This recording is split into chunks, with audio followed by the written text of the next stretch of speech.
Hi guys, Raja Saab movie review అనమాట. Sorry guys, రివ్యూకి అయితే ఒక 1 డే అయితే లేట్ అయ్యాను అనమాట.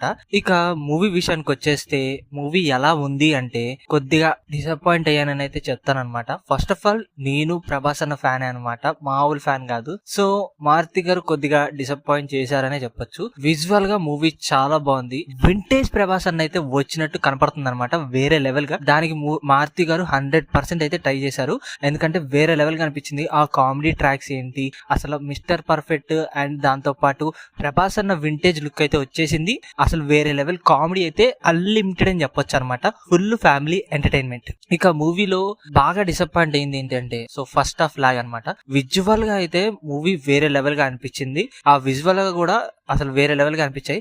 స్కేరీ సీన్స్ ఏదైతే ఉన్నాయో అంతగా అయితే భయపడటానికి లేదనమాట, ఎందుకంటే బాగానే ట్రై చేశారు. ఓవరాల్ గా ఓల్డ్ బిల్డింగ్ ఏదైతే ఉందో అది వేరే లెవెల్ అని చెప్పొచ్చు. కానీ ఫస్ట్ హాఫ్ వల్ల కొద్దిగా లాగ్ అయితే అయ్యింది, దానివల్ల డిసప్పాయింట్ కూడా అయ్యాను అనమాట.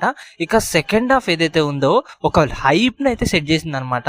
ఆ సెకండ్ హాఫ్ లో అసలు ఆ మైండ్ గేమ్ కానీ అసలు మొత్తానికి అసలు ప్రభాస్ గారు ఎలా నిలబడ్డారు అనేది మొత్తానికి అసలు వాళ్ళ నాన్నమ్మ గారిని కాపాడుకున్నారా లేదా, ఆ సిచ్యువేషన్స్ గానీ వేరే లెవెల్ గా అనిపించాయి. అండ్ ముగ్గురు హీరోయిన్స్ ఏదైతే ఉందో ఒక మంచి రొమాంటిక్ అండ్ దాంతోపాటు ఒక మంచి ఫన్ జోయల్ వేల్ అయితే వెళ్ళిపోయింది అనమాట. ఇక సైడ్ క్యారెక్టర్స్ ఎవరైతే ఉన్నారో వాళ్ళు కూడా అసలు ఆర్టిస్ట్ అందరూ వేరే లెవెల్ గా ఇరగొట్టేశారు. ఇక విలన్ గా అయితే అసలు చెప్పక్కర్లేదనమాట, వేరే లెవెల్ గా చేశారు సార్ అయితే. ఆయన చేసిన ఆ హిప్నటిజం అయితే ఏదైతే ఉందో ఒక లెవెల్లో అయితే సెట్ అయిపోయింది మొత్తానికి. సో ఓవరాల్ గా అయితే మూవీ నాకు యావరేజ్ గా అయితే అనిపించింది గైస్. ఇక మూవీ ప్లాట్ విషయానికి వచ్చేస్తే మూవీ ప్లాట్ ఏంటి అంటే, సో రాజాసాబ్ అలియాస్ మన ప్రభాస్ అన్న వచ్చేసి తన మామగారి దగ్గర అయితే ఉంటారనమాట. చిన్నప్పుడే తన పేరెంట్స్ అయితే కోల్పోతారు. సో వాళ్ళ నాన్నమ్మ గారికి ఒక కథం అయితే ఉంటది అనమాట, ఒక రాణి టైప్ అయితే అనమాట. ఆ స్టోరీకి లింక్ తన ఎట్లా అంటే పూర్వకాలం సంపదని మొత్తం తీసుకురావడానికి, అలాగే వాళ్ళ తాతయ్యని కనుక్కోవటానికి ఈ ప్రయాణం అయితే వెళ్తూ ఉంటది. అసలు ఆ స్టోరీ ఏంటి, ప్రభాస్ గారు ఎక్కడికి వెళ్తారు, అసలు ఆ సంపద ఏంటి, వాళ్ళ తాతయ్యకి ఏమైంది అనేది మూవీ మొత్తం కూడా తిరుగుతూ ఉంటది. సో మూవీ ఫస్ట్ హాఫ్ ఎలా ఉంటది అంటే ఇంట్రడక్షన్ సాంగ్, అసలు టైటిల్ కార్డ్స్ అయితే వేరే లెవెల్ గా అనిపించాయి. సో ఇక మూవీలో ఫస్ట్ హాఫ్ ఏంటి అంటే మెయిన్ ఏంటి అంటే తాతయ్య గారు కనపడటం అయితే జరుగుతుంది అనమాట. సో ఇక తన్ని వెతకటానికి వెళ్లే ఆ ఫస్ట్ హాఫ్ మొత్తం కూడా జరుగుతూ ఉంటది. అండ్ హీరోయిన్ ఇంట్రడక్షన్స్ మొత్తానికైతే ఫస్ట్ హాఫ్ కొద్దిగా లాగ్ గానే నడిచింది. సెకండ్ హాఫ్ ఏదైతే ఉందో అది బాగుంది. ఇంటర్వెల్ కూడా జస్ట్ నార్మల్ గా అయితే అనిపించింది అనమాట.